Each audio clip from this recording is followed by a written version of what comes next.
So we've all been taught to have the right answers, right? We get recognized and validated when we know the answer to the math problem or remember the definition of the word or the capital of the state, right? How many people have had that experience? Oh, you're not certain about that? No? I am. I'm pretty confident that all of us have been called to question to know an exact answer at some point or another. And the problem is, that is a fallacy. Because when we commit to having all the answers and being certain, we just get limited and we lose opportunity. On the other side, when we embrace uncertainty and let go of the need to know the next steps of the project, or the next goal, or how to handle a problem that comes up, we forego the fallacy and the limitations of certainty. We open to the possibilities and the opportunities that arise when we allow ourselves to wonder. When we get back to being curious about the possibilities, then our work becomes more creative and more innovative and more productive.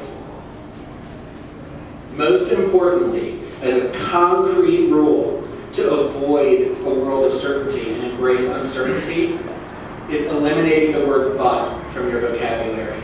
But only invalidates what comes before it. So whether it's with your honey at home, or chatting with your kids, or disciplining your kids, or navigating and collaborating in the workplace, whenever you hear the word "but," a red flag should go up. And you say, well, oh my gosh, I'm sorry. I want to pause that, redact that little piece, and rewrite it. Because whatever you said that's "but" just eliminates the meaning and the utility of everything before it, and invalidates what your interlocutor has just said to you.